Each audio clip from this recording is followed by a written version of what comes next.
Hello, and welcome to another episode of Behind the Lines. I'm your host, Shane Mercer, and that guy over there is Andrew Pace, the founder of In Play Live, the greatest sports betting community on planet Earth. And Pacer, I am jacked up for today's episode. I am super excited because you know why? We're talking about women's sports. And I, as a father of three girls who are all athletic, they're all involved in sports. Right now it's summer, they're playing soccer. I coach two teams. I love women's sports. But on top of that, Pacer, guess what? I'm also pretty close to marking the 1-year anniversary of joining In Play Live Pro. And in that year, women's sports was crucial. It was huge for my success in the group. Particularly women's college basketball, which I know you're probably thinking, well, gee, Shane, you probably burned a whole bunch of accounts. Yes, I did. I got limited on a whole bunch of accounts, but you know what? I made a pile of cash in the process. So I love women's sports all around for so many reasons, and I'm very excited to talk about that. But before we do, we have a couple of other topics we're going to touch on. And before we get to those, I got to remind everybody to like, download, subscribe, follow us on all the socials at In Play Live. And if you want to see what it's all about on the inside, you can join In Play Live. We have a special promo code for you. That is Behind the Lines, all caps. You'll get the very best pricing to join our amazing group. With all of that out of the way, Pacer, we have some news to get to. Big news for anybody out there who uses Barstool Sports. They have changed their odds provider. They've ditched Camby. They're bringing it in-house. Pacer, what do you think? Well, I think it's for anyone that's followed this podcast, I think it's really awesome to see some of the topics that we've followed obviously come into reality with respect to, you know, talking about odds providers and what's under the hood of some of these sports books. If we rewind the tape, when 2018 rolled around and New Jersey was legalized, if you were in the state of New Jersey, the odds provider Camby was actually the predominant odds provider in the state. And what I mean by that is if you were to jump on any given sports book at that time, the odds were actually almost favored that that book was powered by Camby. So all the lines that were being offered to you were actually the same. So you had Barstool Sportsbook, which was a Camby sportsbook. You had 888, which is, I think, shut down in New Jersey now. But regardless, 888 is no longer Camby anywhere in North America. You had Bet Rivers and Unibet and Twin Spires and Betfred, and DraftKings was actually Camby as well back in the day there. So Camby has I guess, proven that you lack a little bit of competitive nature when it comes to only the website and the promotions of that website and the way the website looks being the differentiating factor of whether or not you actually attract customers long term. Is there a place for Camby in the marketplace? Yes, absolutely. But as Barstool Sportsbook has shown, we already knew this was coming, but the official changes has been made now, where yes, you have new odds with Barstool Sportsbook that are no longer Camby, much like some of those other books that I just touched on. Yeah, one less Camby book out there, and depending on where you live, it'll affect you more, right? So you might live in a state where you only have a handful of Camby books, and once you get into this and you start finding success as a sports bettor and a sports value analyst, it can be hard to hang on to a Camby book. So, the having access to a certain number of them can be very beneficial. But in other places like where I am in Ontario, we've got Camby books for days. So, I'm not so worried if we were to lose Barstool, but I actually don't think Barstool is regulated in Ontario just yet. Now, the other side of that, though, is we do have the score bet, which is now offering the same lines as what Barstool is offering. So, they've kind of joined that area. And I got to say, for me personally, and maybe there's other people out there who have more experience with it, the score bet isn't something that I've necessarily leaned on. It's not a book that I've found to be something that I need. If you ask me for a list of, required sports books, that are must-have books, the score bet probably wouldn't make the list. So, yeah. Yeah, I think that's a really good point, and I think we can kind of look to the past to a certain extent to determine whether or not this change is going to be something that's really influential in the overall betting landscape. So when Camby left DraftKings, what actually happened was DraftKings purchased a odds provider called SB Tech. And interestingly enough, BetMGM offered them $9 billion for their product at the time. And SB Tech declined. And sure enough, not Barstool, DraftKings bought SB Tech for like a crazy number, 20 something billion, and they accepted. When DraftKings bought SB Tech, us at In Play Live that had experience with SB Tech, we were like, oh shit, this sucks. And the reason why we said that was because SB Tech we had experience with in Canada in a lot of the unregulated sports books. They were notorious for extremely fast limits. They were notorious for a very small overall sort of availability of markets and not a lot of selections in the live betting menu. And this was the worst of all. They were notorious for making verification so difficult, for locking up your funds for a whole series of reasons and actually not paying out their customers. So we were like, holy smokes, like DraftKings and SB Tech, this is garbage. The great news about what ended up transpiring in this process was because DraftKings bought SB Tech and they made it their own odds provider as opposed to paying someone else and outsourcing like they were with Camby, they purified SB Tech in a lot of ways so that SB Tech fell in line with a lot of the regulations that were required across the states and across Ontario, obviously, that DraftKings was a part of. But then they really became competitive in the landscape of the markets that they were offering, from player props to flash props to a whole series of different things that you could wager on. Now, in some sports, they regressed. They significantly regressed in the NHL, which sucked. And maybe that will change. And obviously, DraftKings has decided that the NHL just really isn't where they want to be as competitive as other sports. But with college football and NFL, what you could wager on exploded. And not only did it explode, it changed the landscape of the entire betting industry, because sports books like the quote number one or biggest sports book in the world, Bet365, started tailing DraftKings and making some of those changes themselves as well to remain competitive in the landscape. So when you talk about the score, we actually have to rewind the tape a little bit as well there. What the score did was they didn't have a betting site. They had a betting app to follow sports. And inside of that betting app, it was a great way to see what was going on in any given game at any given time across the major sporting leagues around the world, right down to, the count of any given baseball game and the speed of the pitch that was last thrown. So a lot of really cool up-to-date live data coming in on the score. And they were not a betting site. They were simply this platform where you could check out what was going on inside of the games. Well, Barstool Sportsbook got bought out by Penn National Gaming, being a kind of like a Caesars or a BetMGM, but just not quite as big, but a casino, a licensed casino brand across the United States.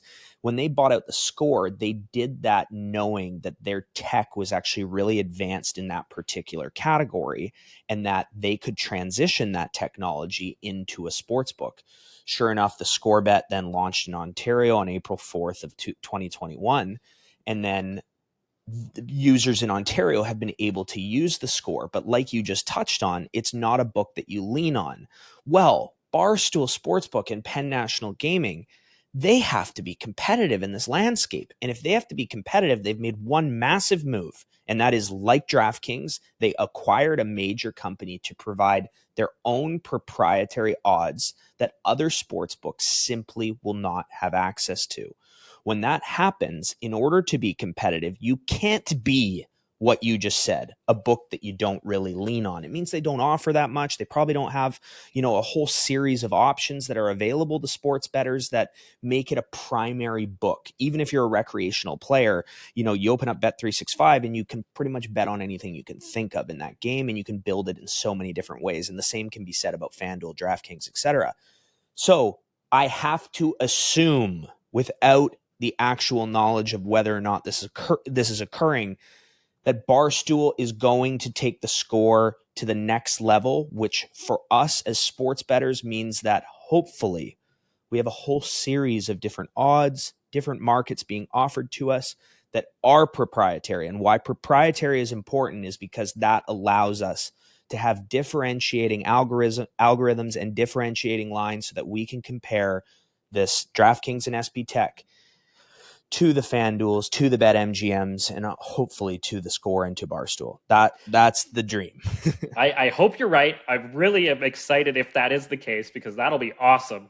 And maybe, the NFL season, which really isn't that far off, could be the catalyst that sort of gets them pushed in that direction. And they're probably working on stuff right now and developing these new markets, with the NFL season in mind, because let's face it, sports in North America revolves around the NFL season. It is the king.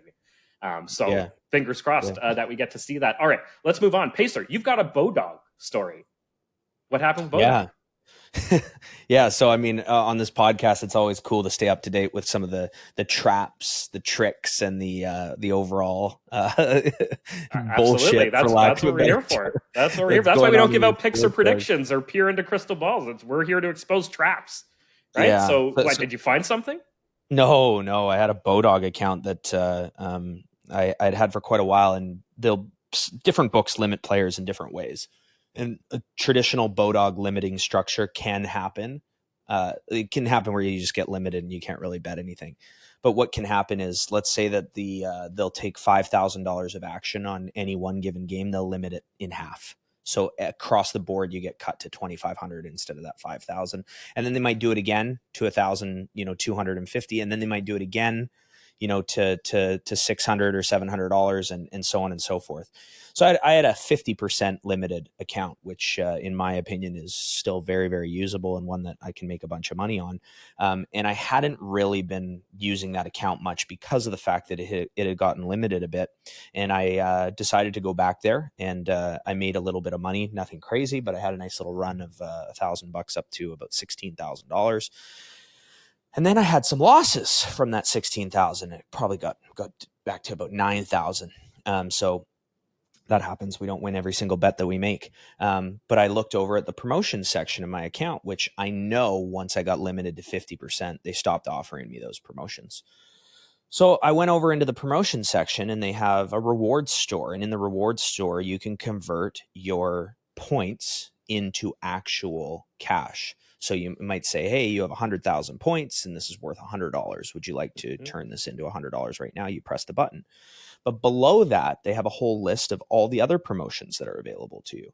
And all those other promotions can include anything from using some of those points to buy to do a buy-in to a poker tournament, to get some free play in the casino, and yes, to get free bets that you can then use in the sports book. And with Bodog, they are not tokens; they're actual cash that you have to roll over. Usually, nothing crazy. Usually, only 1 to 5x that you have to roll them over to turn them into cash. So they're really good promotions. And I hadn't been offered them in so long. And all of a sudden I was like, oh, let's just check it out. And then boom, there's just a whole plethora of them. So the first bonus was VIP bonus, and it was just made for me. So it wasn't something that other people would have seen, but it was like sports betting VIP bonus. We're going to give you 50% of your next deposit in cash with a 1x rollover. Up to $500. So I had a balance in my account still, but I'm like, deposit $1,000 and take $500 for free every single time. So I deposited $1,000, take my balance from 9 to 10,000, and boom, the $500 pops in there. I'm going to roll that over in less than an hour, usually with the volume that we play at, or maybe in just one bet. Yeah. So pop that into the account, and then I scroll down, and what they'll do is if they are giving you 25,000 points, that usually equates to $25. So whenever you're getting a free bet that's cash, not a token, where the ratio of points that you're looking to purchase is less than that 25,000 amount, so less than that 100, or I guess that would be 1,000 to 1 amount. Whenever you're getting a bargain on those, I go and buy up all of those bonuses. So I go use my points on that instead of turning them into cash. So as an example, instead of turning 25,000 points into $25, they will have a $25 sports free bet that is cash. So it's not a token, and it costs 18,750 points. So I'm making a $7,250 bargain on that $25. And that's just prudent bonus management. So the account's already proven to me that, I've been able to win again with the run that I just told you about. And then I've lost some money, not an insignificant amount of money. Like I've lost, $5,000, $6,000, $7,000 there, back down to this $9,000 amount. And I've accepted these bonuses, but I accepted them after my day of wagering, which means that I didn't roll through them at all. I opened up the account the next day, and it was fully limited for having accepted the bonuses without using any of the tokens. So the reason why I wanted to tell this story is because Peter Murphy in that Australian clip says the bonuses, promotions, and inducements, abusing them. Well, I didn't roll them over. I didn't arb them. I didn't do anything. I just accepted them, and they used that as a reason to completely cook the account. And it's just a message to everyone out there. We've talked about bonuses. It's a great way to build your bankroll. And like you were talking about your college women's sports story, you've made a lot of money at the cost of limiting accounts. There's an argument to be made to just not accept bonuses at all. Clearly, I wonder if you had made the wagers that day, if you would have still been limited. I'm going to guess that you probably would have, and they just hadn't reviewed your account at that point, but it's amazing to think that, hey, you go and accept these bonuses and then bang, you're just limited. You can't even use them really. Yeah. Like when you say fully limited, you're down to like cents on a bet. Yeah, maybe in some cases, it's $20 or less. Right. So that $500, there was no way you could ever roll that over at that point. Well, I can. I will. I will. Betting on a lot of stuff I don't want to in that account for a couple days here, but yeah, I mean that's it's just an interesting discussion, and there is no right or wrong answer. The answer tends to always be it depends, but I think it's just good for everyone to know when you're accepting bonuses that you use them and they can use that against you, number one. And number two, I would say if you don't accept bonuses, wouldn't they be like, what's wrong with this guy? Why isn't he taking his free money? Let's look at his account. So it's kind of one of those things where you go, what can I do to avoid this? And the answer in some cases is nothing. It's just a reality of the industry. I wonder too if they noticed, hey, this guy is using our bonus system in a smart way. And that also probably tipped them off to the fact, like, we don't want this guy. So maybe accept the tokens that cost you more money than the ones that cost you less. Exactly, right? Crazy. Wow, that is crazy, man. But hey, this is what they do, right? This is what they do, and this is how they mark people as savvy sports bettors. And once you're identified that way, it's tough to beat those limits. All right. Let's move on now to the topic I'm very excited about, and that is women's sports. We've got the Women's World Cup starting this week. I'm very excited for it. I was excited for it before I even saw this story that just came up, which was a study that just came out, and it comes from a German university. And what they've found here, so this is the German Sports University Cologne, and they did a study that was funded by Entain, Flutter Entertainment, Stats Perform, along with the International Betting Integrity Association and the All In Diversity Project. So you had all of these sort of industry organizations come together to fund this study that was done through the German Sports University Cologne. And before we go any further, just for full transparency, Entain owns something like 50% of BetMGM. It's a big time stakeholder, and Flutter Entertainment owns something like a massive controlling interest in FanDuel. I think it's something like 95%. So these are sports book interested companies, and they have a vested interest there. So part of the reason that they're funding this. But what they found here is that women in Europe, this is specific to Europe, are betting on sports more frequently, and that is with soccer kind of leading the way. So here's a bit of a quote that comes from the study. The study confirms that the dramatic increase in women's sport has been accompanied by a similar growth in betting on women's sport. Soccer is leading the way in terms of the number of people betting and placing bets on women's sport, with an annual market growth rate of approximately 20% since 2020. So Pacer, women in Europe are getting in on the action. First, just give me your reaction to this idea of women betting on sports more often, because let's face it, for the most part, sports betting has been kind of a guy thing. Yeah, totally. It's interesting. As far as women betting on sports goes, we've seen some really successful female members come into our group, but it's just such a low percentage. The only thing that I can say is, if women are more likely to bet on women's sports, the more female bettors that enter the betting landscape leads to a greater handle on women's sports, which then leads to the ability for any sports bettor of any gender to then have the opportunity to have potentially higher limits or a longer leash on any women's sports, from golf to tennis to volleyball to basketball to soccer. Exactly. And that's what I think has me so excited about this, right after I mentioned the fact that, I got limited on a bunch of books betting on women's college basketball. The idea, though, overall of a bigger handle on women's sports going forward, is a really sort of exciting prospect to think that, hey, you're going to have higher limits on these markets, and you might have more markets generally, right?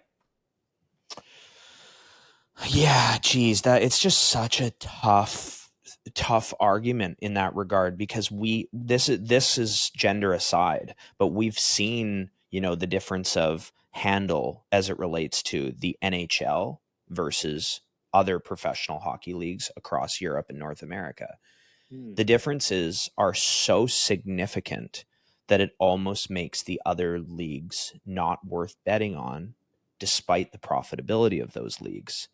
So does that mean that you don't bet on those leagues or shouldn't? No.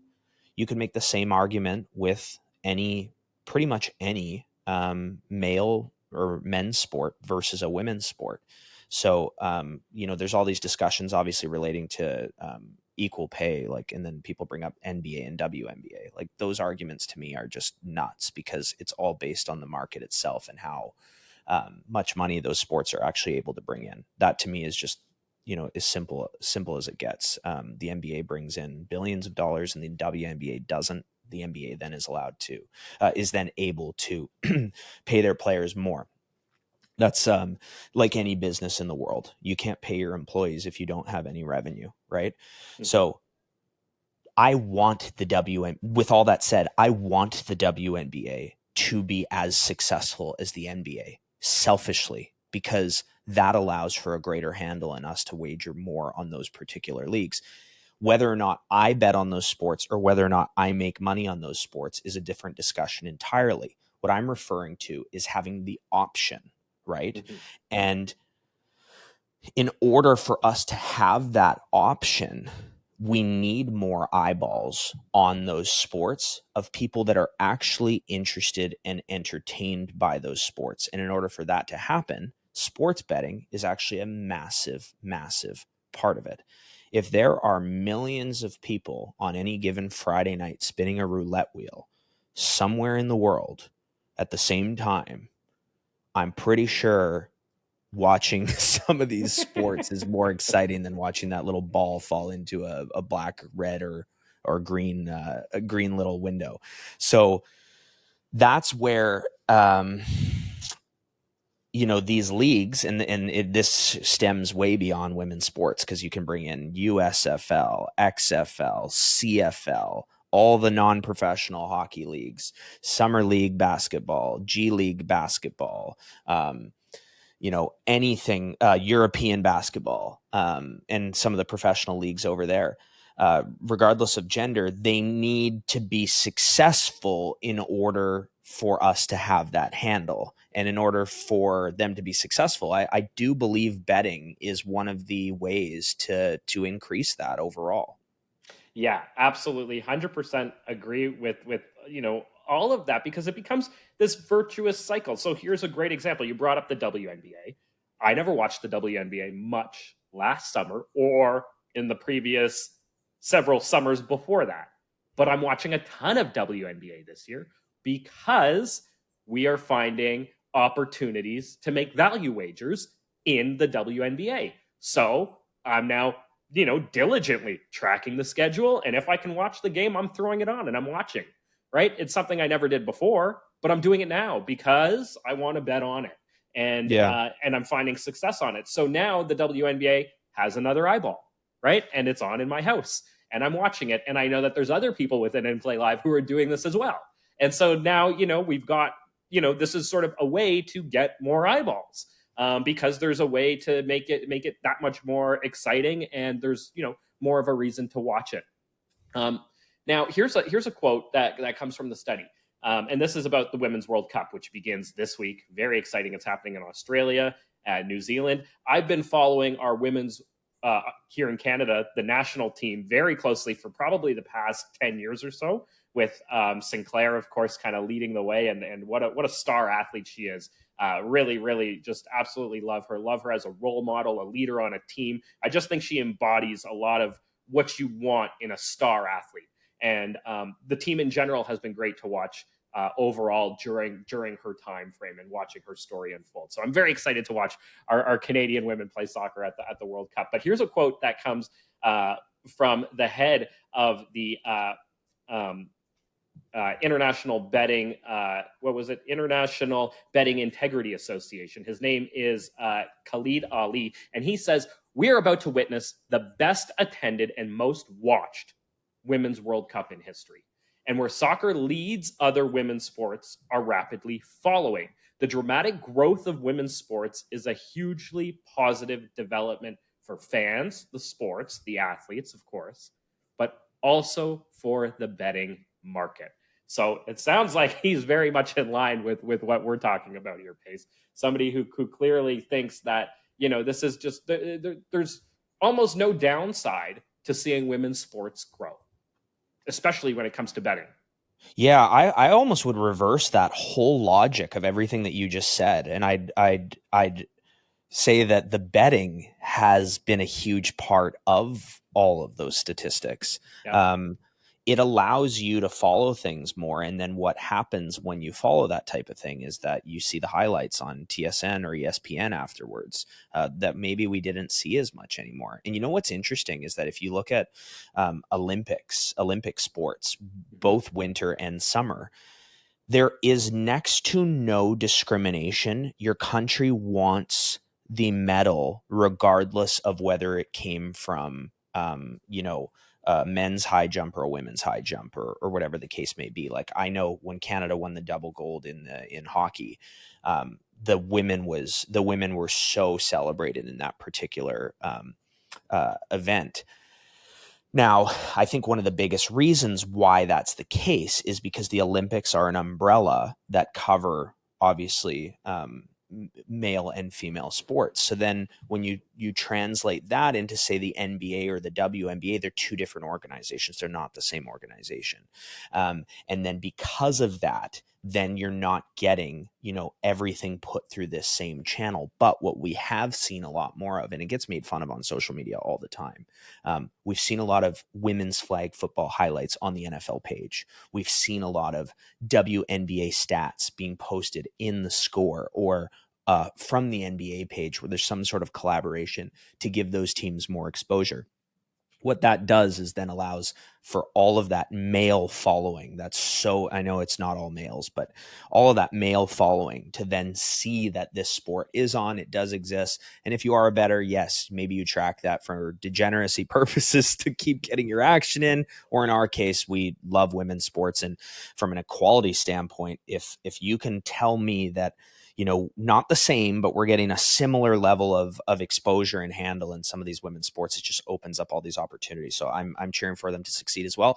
And then, yes, obviously there are times where it's not going to be as exciting or not going to be as entertaining, but we know in sports in general that happens regardless.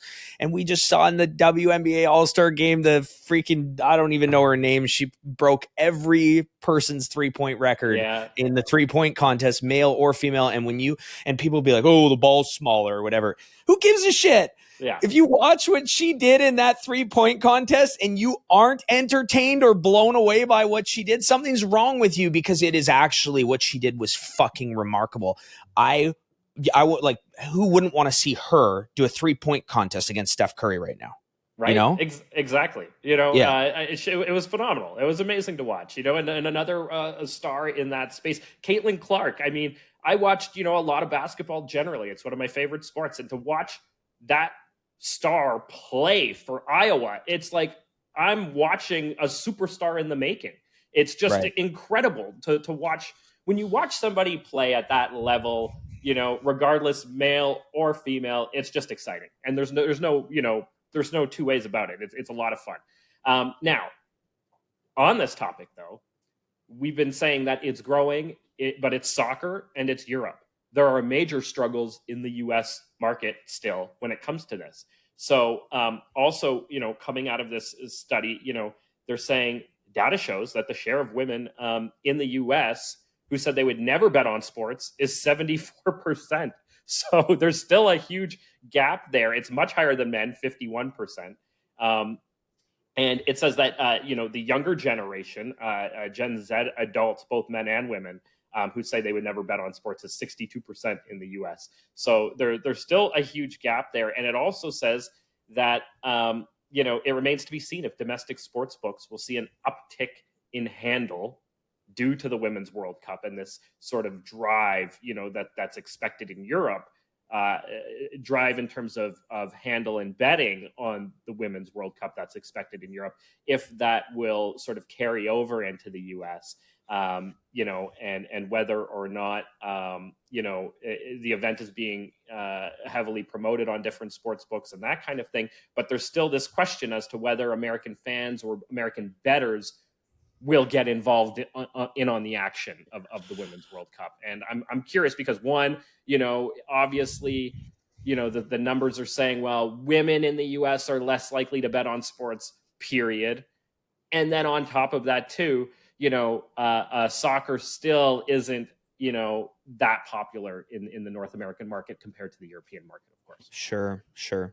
Well, I think there's a little bit more to it than that. And what we talked about originally with the score bet and Barstool is a really good segue into that actual discussion. And that is that there can be books all throughout Europe. There are SB Tech books all throughout Europe. So when DraftKings made that purchase of SB Tech, they didn't just get the odds for themselves. They also stuck their arm into unregulated, like I shouldn't say unregulated. They stuck their arm into sports books that aren't regulated in the United States, that are regulated elsewhere in the world. So by doing that, they have a reach and a perspective that does go beyond the statistics that you just read in North America. And to give you a really good example of how that can work in favor of, let's say, the in-play live community, and let's say we are wagering on the Women's World Cup, but let's just WNBA, women's college, whatever the hell may be.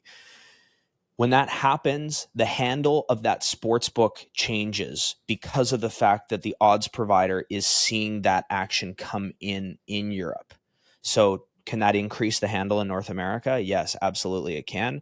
And then the flip side to that is, let's say that a whole bunch of money comes in Europe on one side of a particular game, and you have an odds provider here in North America that isn't in Europe. So they didn't experience the handle themselves. Well, the sports book that felt the handle, that felt that money coming in, they are going to adjust their lines and have those dynamic lines based on the money that came in, based on the data and the situation that's occurring. So now let's say that this sports book in North America that doesn't have access to Europe doesn't change their lines. Well, they're going to get absolutely smashed by people that are scouring lines all day and realize that there's a huge arbitrage play in a particular sport or league because they didn't adjust with the other sports books. And that process is constantly happening. It's happening right now for tonight's slate of baseball, where if someone posted a line that allowed for an arbitrage opportunity, someone's on top of that. There's, AI and computer systems and algorithms and all that kind of stuff that's constantly looking at those types of things. So I guess my point in respect to that is this is regardless of sport, but if you're getting an increased handle somewhere else in the world on anything, women's or men's, if you're not properly adapting to that, you will potentially pay the price. And there are a couple sports books that love this, but there isn't something that the sports books hate more than anything, that knowing that their player isn't the one gambling, and that it's them against another book, especially if it's them against a book that's sharper than them. So, they got to make adjustments on those particular circumstances in order to manage their stuff. The unfortunate thing, though, is I don't think we're talking about a handle significant enough to make some of these impacts that I'm referencing. But the hope, of course, is that that's where these things head. Yeah. It's a real sort of, a positive outlook. We're not there yet, but maybe one day. And it's really exciting to sort of see. Totally. Yeah. I'm totally looking forward to it, and just can't wait to watch Women's World Cup. I mean, we've got international soccer that's meaningful coming up. I know I'm gonna enjoy it. I hope you are too, and I hope everyone out there, all of you listening and watching, are going to be able to enjoy some of that. It is on the other side of the world, so it might be a little difficult, really early mornings and late nights, but I'll be here for it. Absolutely. Pacer, any final thoughts before we say goodbye till next week?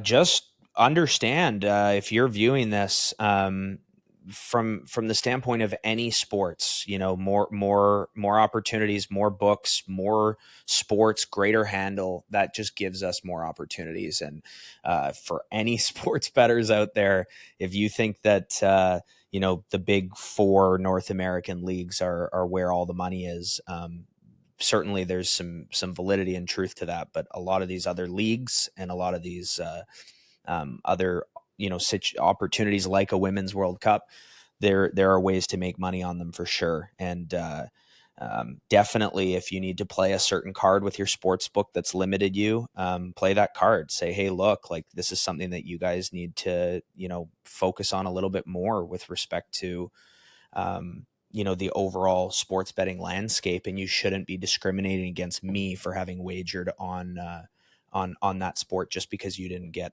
as good of a handle. But then, of course, the flip side to it is be careful betting on these sports if you are worried about being limited sooner because of the fact that handle isn't there. Yes. As somebody who can speak from experience on that front, there's a high likelihood of getting limited. So just be ready for it. Who's this guy in Toronto who's just obsessed with women's college basketball? He just doesn't stop. They're like, we found him again. We found him again. There's at least a few of us in Toronto. Okay, yeah. I'm not the only one. There's at least a few of us. No, you aren't. All right, Pacer, great time chatting with you as always, buddy. Till next week, keep eating those books. Cheers. Thanks for tuning in to another episode of Behind the Lines. Remember to like, download, and subscribe. We are on YouTube, Apple, Spotify, and everywhere you get your podcasts. Have a betting story or want to be featured on our podcast? Drop a note in the comments below. And if you want to join In Play Live, use promo code Behind the Lines.